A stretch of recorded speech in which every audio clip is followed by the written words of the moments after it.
Mitsubishi Electric inovatyvūs oras vanduo šilumos siurbliai. Saurida – šildymo komfortas senesnės statybos namams.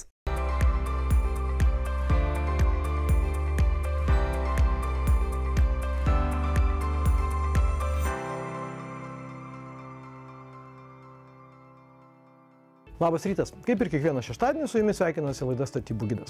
Rudenį darbų prie namų, prie sodybų, prie daugiabučių tikrai yra, buvo ir tikrai bus.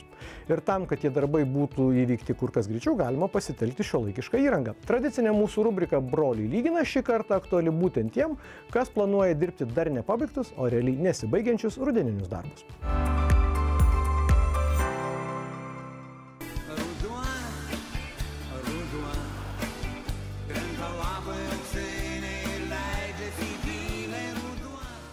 Pamenate dainos žodžius? Ruduo, krenta lapai auksiniai ir leidžiasi tyliai. Gražu ir kad auksiniai, ir kad leidžiasi tyliai. Tik jei tų lapų daug, tai visą tą grožį neišvengiamai reikia surinkti. Jeigu norite, galite grėblius sugrėbti, bet turbūt šiais laikais grėblį su varikliuku gali pakeisti lapų pūstuvas. Arba tiesiog pūstuvas. Įrankis, kokį mes šį kartą pateikėme dviem broliams, kurie tikrai turi pakankamai patirties ir įgūdžių, kad išryškintų geriausias skirtingų įrankių savybės.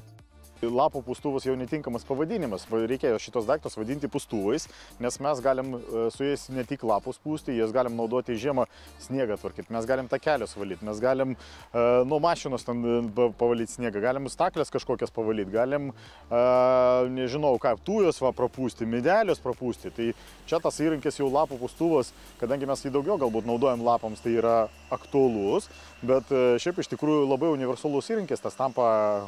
Labai dažnai girdžiu iš klientų, kurie ateina įsigyti pūstuvo, sako, nenoriu investuoti labai daug į tokį įrankį, kurį naudoju kartą metuose. Bet iš savo praktikos ir iš klientų patirties atsiliepimų tikrai, sakau, galiu patvirtinti, kai daiktas yra namie ir jis yra prieinamas, tai paskirtis yra tikrai didžiulė. Ir netgi tiesiog vasarą išvalyti takelį nuo kažkokio smėlio dulkių ar prineštų šiukšlių, tai čia yra jau tikrai ne lapų pūstuvas. O aš kadangi dar naudoju kūrenti ugnį arba ten židinį užkuriant, tai čia visiškai gaunasi universalus įrankis turbūt visus metus. Šiame technikos teste buvo išbandyti skirtingi įrankiai. Aišku, kainuoja skirtingai, bet iš esmės skirtumus lemia ir dvi šiuo metu populiariausios rūšys – akumuliatoriai arba benzininiai tokių pūstuvų varikliai. Nuo to priklauso ir galingumas, bet apie galingumą, kurio reikia jums, turėsite nuspręsti patys. Tai priklauso ir nuo augmenijos sklype ir aišku nuo sklypo dydžio. Tai jeigu dar prieš keletą metų tikrai žmonės rinkdavosi benzą dėl galios, dėl darbo laiko, dėl triukšmo, dėl daugelių kitų dalykų, šiai dienai mes jau ką matom, kad akumuliatorinė technika vis artėja ir išstumia iš rinkos tą benzininį sektorių. Akumuliatoriai talpesni, akumuliatoriai galingesni, technika efektyvesnė. Aišku, čia yra ribotas darbo laikas, bet viską galima išspręsti įsigijus papildomų akumuliatorių. Arba jeigu mes gyvenam sklype ir mums nereikalauja, nėra poreikio sutvarkyti viską labai greitai ir per vieną kartą, tai tada kuo puikiausiai akumuliatorinė technika gali pakeisti šiai dienai ir benziną. Mano nuomonė, tai tokia vis tiek išliko, jo galia lapų pūstuvų yra, bet jeigu mes žiūrim apie pūstuvus, tai čia tas prietaisas, kuris iš tikrųjų naudoja daug labai energijos, tai jeigu mes žiūrėsim kilovatais, ten 3 kilovatai, 4 kilovatai, tai visgi benzas jisai toksai daiktas, kur dideliam sklypui, dideliam plotui ir visgi galia, kaip bebūtų, jeigu mes pasižiūrėsim tą galingiausią kuprinę, kurį išbandėm, tikrai nei vienas akumuliatorinis prietaisas iki šiol tokios galios neišvysto. Tai aš visgi rekomenduoju benzininę techniką, kas nenori sakysim, žaisti su pakrovimu, iškrovimu to akumuliatorių. Tai kas turi didelį plotą, kas turi tą plotą, sakysim, kur labai daug medžių, kur labai daug darbo, tai visgi tas laikas darbo su benzininė technika yra neapribotas. Man reikia tik tai papildomų keletą litrų benzino ir aš galiu eiti toliau. Nu ir siūlyčiau nepamiršti tokį dalyką, kad dar prieš keletą metų mano nuomonė buvo ta pati. Bet ką mes matom jau šiai dienai, kaip rinka keičiasi link akumuliatorių, ekologijos. Labai geras patirtis buvo, kada man išmaniusis laikrodis pranešė pasitraukti nuo triukšmo, nes tu esi vietoj, kur yra per garsiai, nu, tai jau turėtume naudoti ir ausinės. Jeigu įprasite, tai tokį pūstuvą tikrai galėsite pritaikyti ne vien rudenį. Tačiau tikrai bus klientų, kurie pūstuvą žiemai ramiai bus padėję kur nors sandėliuke. Ir paruošimas žiemai, aišku, akumuliatorinis neturi pagrindinės, sakyčiau, tos priežasties, dėl ko benzininė technika atkeliauja į servizus, tai dažniausiai paruošimas, aptarnavimas ir visa kita, tai akumuliatorinė technika to neturi. Platų pūstuvo asortimentą galinti pasiūlyti įmonė tikrai pataikys į 10-tuką, jeigu konkrečiai išdėstysite, ko norite. Tačiau pirkimas internetu vis populiarėja. Pamatyk kur nors internete ir sugalvoji įsigyti. Nors tau gal reikėtų kitokio įrankio. Ką girdžiu rudenį, mes turim tokį šiek tiek nestandartinį dalyką, labai dažnai girdžiu lapo pūstuvus mūsų parduotuviai. Nes akumuliatorinė technika, paspaudžiu mygtuką išbandyt galiu, tai iš esmės klientas atėjęs į parduotuvę, jis gali ne tik pamatyti kaip internetu ten piešinuką, bet palaikyti rankose, nes labai yra svarbu, koks svoris, ar man patogu, ar patogi rankinėlė, ar patogu man kuprinė. Tai žmogus atėjęs į mūsų fizinę parduotuvę, jisai gali labai konkrečiai išsirinkti tam tikrą produktą. Tai ne tik konsultantas mūsų pakonsultuos, pasiūlys būtent geriausią produktą tinkantį pagal poreikius, bet dar ir tas produktas, kur man labiausiai tinka. Tikrai turim ne vieną atvejį, kai turim klientų įsigijusi ne iš mūsų parduotuvės, kreipiasi būtent dėl to, kad jiems reikia sprendimo, nusipirkus tam tikrą įrankį, jie negali jo naudoti dėl svorio, dėl patogumo, dėl mobilumo. Tai siūlyčiau būtinai visų žmonių, kurie ruošiasi įsigyti ne tik lapų pūstuvus, ne tik kažkokį prietaisą, o bet kokį įrenginį, tai kreiptis pas profesionalus, kurie tikrai patars ir suras sprendimą jūsų atliekamam darbui. O dėl interneto tai viskas gerai, mes judam vis tiek tą linkmę ir negalim to apsiriboti, bet kaip gerai paminėjot, kad spalvinimo knygutė okei, bet įrankis, kuris dirba mūsų rankose, kurį mes turim nešiot, kurį mes turim pajausti rankoj, tai aš priliktinai prašyčiau visų mūsų klientų atvykti ir išbandyti parduotuvę. Jeigu mes galim rinktis internete pagal tam tikrus parametrus, tai iš tikrųjų tas 20 V akumuliatorius ar 18 V mokyto, mes turim gal kokių 10 skirtingų variantų ir jie visi turi skirtingus galingumus. Tai iš esmės tas pats 18 V mažiukas kompaktiškas, jis tikrai nesukelia tos galios, kur sukelia 18 V galingesnis prietaisas. Arba kur yra 2 po 18 įsistato, tai visiškai kita galia. Tai iš tikrųjų, kad žiūrėdami į parametrus, ne visada mes galime apsispręsti teisingai, ar tas prietaisas atliks mūsų darbą. Ir mūsų kliento pasitenkinimas visada būna įtakojamas būtent tuo produktu, kuriuo jisai pasirinko. Ar teisingai mes parinkom produktą, ar teisingai klientas tą daiktą turi tokį, kokią jis norėjo. Bet jei vis dėlto išsirinkote tai, ko norėjote. Arba gal ne, jei vis dėlto dar tik renkatės, ko norite, ką pasiūlytų mūsų broliai. Klausimas konkretus, kuris pasirinkimas praktiškesnis. Eik tu! Jo, baterijos visgi, aš manau, šiai dienai kovoja labai stipriai, bet kol kas pripažinkim, kad 56 V akumuliatorius galingas, jisai tikrai prilygsta benzininiai technikai, bet 18 arba 20 arba netgi 40 V reikėtų dar pasistengti.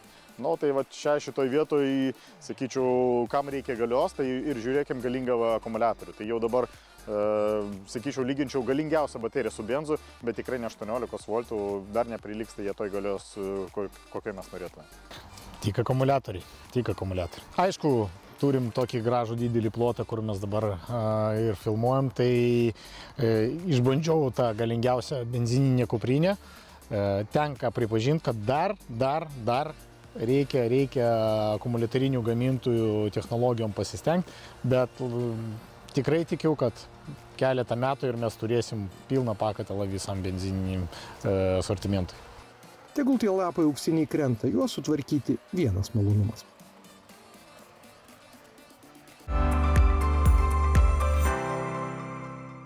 Dabar trumpa reklamos pertraukėlė, neperjungite kanalo, po kelių minučių mes pas jūs sugrįžtame. Mitsubishi Electric inovatyvūs oras vanduo šilumos siurbliai. Saurida šildymo komfortas senesnės statybos namams. Mitsubishi Electric inovatyvūs oras vanduo šilumos siurbliai. Saurida šildymo komfortas senesnės statybos namams. Sveiki sugrįžę po reklamos. Čia laida Statybų gidas ir dabar siūlome pakalbėti, kaip ir dera rudenį, apie šilumą ir technologijas, apie sprendimus, kurie palengvina mūsų visų gyvenimą. Statybų gido laidose mes dažnai kalbame apie komfortą. Šiuolaikinės technologijos leidžia gyventi kur kas patogiau ir būtinai pridėsime gerokai saugiau. Įpusėjęs lapkritis, kad ir po santykinai šiltų pastarųjų savaičių, jau šildymo sezono laikas. Ramu tiems, kieno namuose šildymo sistema yra tvarkinga, neseniai įrengta ir atitinka saugumo reikalavimus. Tačiau nemaža dalis tautiečių vis dar bando užkurti senus, neefektyvius ir dažnai nesaugius kietojo kuro katilus. Kietą kurą žmonės naudoja ir turi nemažai problemų ir galima netgi įvardinti skaičiais tas problemas, kas kiekvienais metais ugniagesiai vyksta gesinti apie 1200 gyvenamųjų namų, būtent dėl kieto kuro šildymo įrenginių, tam tikrų gedimų ar nepriežiūros ir panašių dalykų. Na, tai žmonės iš tikrųjų šildymo sezono metu prisišaukia nelaimių. Dažniausiai galbūt tų nelaimių priežastis yra nepasiruošimas, netinkamas pasiruošimas šildymo sezonui. Žmonės iš tikrųjų prieš šildymo sezoną neįvertina galbūt tai, kad per vasarą arba praėjusio šildymo sezono pabaigoje dūmtraukis jau buvo užsikimšęs, jo neišvalo, taip pat krosnes patingi paremontuoti, apžiūrėti vizualiai, bent jau pasižiūrėti, ar nėra įtrūkimų, įskilimų, ar ugnis neparasiverš per tam tikrus plyšius. Gaisrų banga paprastai kyla šildymo sezono pradžioje, o antroji, kai jau paspaudžia rimtesni šalčiai. Dažniausiai kietojo kuro šildymo sistemos, kurios yra senesnės ir turi daugiau probleminių vietų, paprasčiausiai nebeatlaiko. Siekiant užbėgti nelaimei už akių, labai svarbu objektyviai įvertinti turimo kietojo kuro katilo ar krosnelės būklę ir esant net menkiems įtarimams šioje vietoje nebetaupyti, o pakeisti nauja automatizuota ir saugesnė šildymo dujų balionai sistema. Tai viena saugiausių šildymo sistemų, kurią sudaro modernus ir patikimas dujinis kondensacinis katilas ir dujų tiekimo sistema. Dujų tiekimo įrenginys pastatomas lauke, kur yra užtikrinamas geras vėdinimas, todėl nebelieka rizikos dujų garams pasklisti patalpoje. Sistemoje yra sujungti papildomi prietaisai, kurie užtikrina maksimalų saugumą. Dujos kodėl pasirinktos buvo, kad labai patogu įrengti ir vienintelis, turbūt vienas iš pagrindinių pliusų, kas liko, tai kad ta senoji šildymo sistema kieto kuro buvo palikta. Ir, kaip sakoma, prie buvusios sistemos šildymo prisijungia dar komfortiškesnė viena. Tai aš, kaip ir sakau, savaitgalį tu gali pasikurti malkomis, jeigu nori pataupyti dujas. Darbo dienom įjungi palaikymui dujas ir tu grįžti namo, tu visai kas šilta, nes būdavo, kaip sakau, grįžti namo, penktadienį po darbų vakare tu naktį nedrįsdavau kurti, nes bijodavau, kad jeigu dings elektra, paprasčiausiai gali katilas sprogti. Tai tu pasikuri vieną kartą vakare, ryte bijai iš po kaldros išlįsti, nes yra šalta. Ir gavos taip, kad supranti, kad tu jau nebegali šitaip. Ir va už tai nusprendėm keisti, papildomai prijungti tą dujų šildymo sistemą. Ir sakau, tai yra kompaktiška, tvarkinga sistema, kur tam nereikia rūpintis. Tu gauni SMS žinutę, baigėsi dujos, tu gali net nebūti namie, tu atvažiuoja, pakeičia balionus. Tai man šitas patogumas, komfortas, kada tu, sakau, grįžti tikrai vakare iš darbo, atstumas iki darbo nemažas, važinėjai ir tau nieko nereikia daryti. Ateini, kaip sakau, vieno mygtuko paspaudimo principu, paspaudi, labai patogu. Man tas smagu, kad yra davikliai namuose, tu statai temperatūrą, komfortinę temperatūrą ir tu pastoviai žinai, kad naktinė temperatūra tau bus 19 laipsnių, dieninė 21 ir dujų sąnaudos netokios didelės, kada tu pastoviai palaikai, kas mane irgi maloniai nustebino, kad labai greitai šyla radiatoriai, ko nebūdavo kūrenant kietų malkomis. Malkomis kūreni tau pusę pečiaus malkų susikūrena ir tada tik tu pajunti, kad pradeda palengvai jau šilti radiatoriai. Su dujiniu šildymu tas radiatorių šildymas prasidėjo labai greitai. Montuojant dujinį šildymą nėra reikalavimo pašalinti seną šildymo sistemą, tad nemaža dalis įsirengusiųjų dujinį šildymą savo namuose dar pasilieka ir kietojo kuro katilą. Primename, kad šildymo sistemas turėtų prižiūrėti ir dūmtraukius valyti profesionalai, o jūs mėgautis saugiais ir šiltais namais. Kitas mūsų laidos reportažas ypač aktualus tiems, kas jau turi baigiamą statyti vadinamąją dėžutę ir planuoja pertvarą savo naujame svajonių name. Kaip sumūryti tas sienas, kurios gali būti, aišku, iš gipso kartono arba iš plytų bei blokelių. Technologijų ir medžiagų yra įvairių, apie vieną iš tokių naujoviškų sprendimų ir norime jums papasakoti. Mes dažnai minime, kad statybose laikas yra aukso vertės. Na, gal ir ne visai aukso, bet tai, kiek užtruks vienas ar kitas statybos darbų etapas, gali būti išmatuojama eurais. Ir kartais mes tikrai nevertiname to, kiek patogu, o gal kaip tik nepatogu yra meistrui. Sakysite, čia jo darbas. Ir pasilenkus, ir atsitūpus, ir palypėjus ant kopėčių ar pastolių. Ir atsinešus, pavyzdžiui, statybinį mišinį, kurį dar reikia susimaišyti. Tas mišinio maišelis beveik etaloninio svorio, dažniausiai 25 kg. Vienas maišelis gal ir nebloga mankšta, bet jeigu tokių per dieną reikia atsinešti toli gražu ne vieną. Šiandien pakalbėsime apie klijus naudojamus mūrimų darbams. Tokiems darbams dažniausiai naudojami įprasti sausi mišiniai. Tačiau vis labiau populiarėja poliuretano putų klijai naudojami blokeliams klijuoti. Tokį produktą savo asortimente turi ir Tegra State. Tai yra Foamiflex Glue Blocks. Šiais klijais galima naudoti visus blokelius, kurie yra klijuojami iš sausiais mišiniais, tokius kaip silikato, dujų silikato, keramikinius, betoninius blokelius ir daugelį kitų. Jie vėlgi naudojami tiem patiem darbam, kaip ir įprastys sausi mišiniai. Tai yra sienoms, sienelėms, atraminėms sienelėms, pertvaroms ir taip toliau. Poliuretano klijų balionėlis žymiai malonesnis įrankis nei maišas sauso mišinio. Bet naujo gaminio privalumas ne tik svoris. Šitie klijai yra ypatingai greiti ir žymiai stipresni už įprastus sausus mišinius. Pavyzdžiui, tam, kad išgauti pirminį sukibimą, reikia tik tai 15 minučių. Tuo tarpu, kai sausiem mišiniam reikia net 3-7 dienų. Šie klijai sukietėja pilnai net blogiausiam sąlygam, atšvariausiam iki -5 laipsnių per 24 valandas. Tuo tarpu sausiems mišiniams reikia net 30 dienų. Tai įsivaizduojat, kiek yra sutaupoma laika dirbant su tais klijais. Taip pat jų stipris sukibimo jėga yra 20 tonų 1 metrui kvadratiniam. Tai yra dvigubai daugiau negu paprastų sausų mišinių. Aišku, statybininkų įpročiai ne pačio dinamiškiausio pokyčio procesai. Bet pasilengvinti darbą jie irgi mėgsta. Kitas mūsų pašnekovas statybininkas Raimondas, kuris dalį darbų atliko naudodamas sausą mišinį, o dalį šiuos klijus. Dabar, kai pabandžiau su putom, tai tikrai tik su putom. Aišku, dar ranka primušta ant skiedinio, bet putos tai yra kažkas tokio daug paprasčiau. Nereik maišyti to skiedinio. Ten ir maišą maišyk, vandeniu maišyk, nepatogu. O čia tik paimi, prisukai, pakratei ir darai. Instrumentų mažiau reikia, nei tų kelmų nereikia nieko.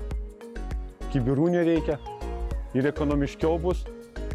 Ir manau, kad greičiau. Kai priprasiu prie putų, tai bus greičiau tikrai. Nes jau matau, kad daug paprasčiau. Jie yra labai patogiai naudojami. Tai yra labai lengvas flakonas, kuris atitinka vieną sausių mišinių maišą. Tai įsivaizduojat, koks yra svorio skirtumas, kiek yra laiko sutaupoma. Sausiem mišiniam reikia betono maišyklės, reikia elektros, vandens. Šiem klijams reikia tik tai putų pistoleto ir kartais purškeklio, kuris suleistų drėkinti paviršius. Be to, čia yra naudojama gelinė technologija. Tai reiškia, kad klijus iš putų siūlė šiek tiek neišsipučia, o net subliūkšta ir išsigeria į blokelio struktūrą. Ir tai žymiai sustiprina sukibimo jėgą, bet to gaunasi besiūlis klijavimas, kas žymiai sumažina šalčio tiltelio atsiradimą. Tačiau šią naujovę vertins ne tik statomo namo gyventojai. Už inovacijas juos tikrai pagirtų meistrai, turbūt net ir tie, kurie nelinkę keisti savo įpročių. Čia laiko sutaupoma kažkur nuo 30 iki 60%. Taip pat yra taupomas meistrų sveikatai. Įsivaizduot, yra jėgos, kiek yra poveikio žmogaus stuburų nešiant 20 kg, 25 kg sausų mišinį ir vieną flakoną tokių putų. Tai pavyzdžiui, vieną palitę sausų mišinių užkeičia 3-4 dėžutės tokių putų klijų. Tai yra transportavimo sąnaudos, laiko sąnaudos, sveikatos sąnaudos ir taip toliau. Su meistrais iš tikrųjų yra, kad jie išmoka vieną technologiją nuo jaunystės, visą gyvenimą naudoja. Čia lygiai taip pat kaip buvo su putų klijais polistiroliu klijuoti, ne?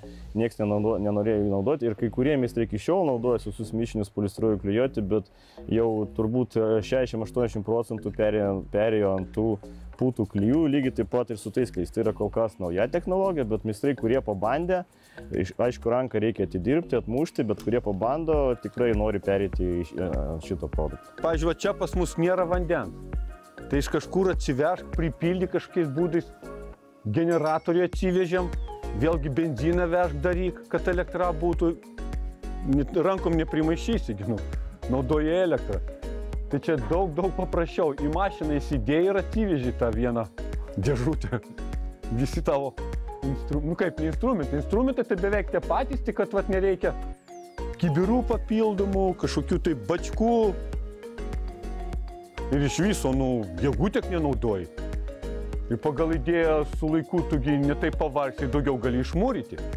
Jeigu galėjai ten 3-4 kubus, tai dabar plus 5 galėsi išmūryti, aš manau. Čiagi maišyti nereikia, atima laiko, nešti iš mašino, pavargsti, vėl pasidėk 5 minutės. Pabandyk 20 maišų atnešti. Visą tai irgi skaičiuojasi ir taip toliau. Aš manau, čia šitas putos tai yra geras. Manau, geras. Beje, gamintojų atstovas pripažįsta, kad artimiausių metų šie blokelių klijai gaus ir sertifikatus, jog jie tinka klijuoti pagrindinės pastatų sienas. Ir ką gali žinoti, gal jau po kelių savaičių patyręs mūrininkas į darbą galės važiuoti, pavyzdžiui, dviračiu ar paspirtuku. Tik kuprinėj įsimetęs kelis balionėlius tokių klijų. Universalaus gaminio tinkančio labai daugeliu atvejų.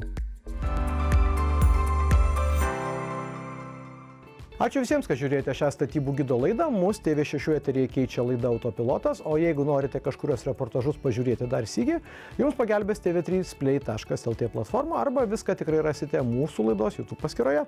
Mes su jumis norėtume pasimatyti lygiai po 7 dienų kitą šeštadienį 9:30. Iki susitikimo.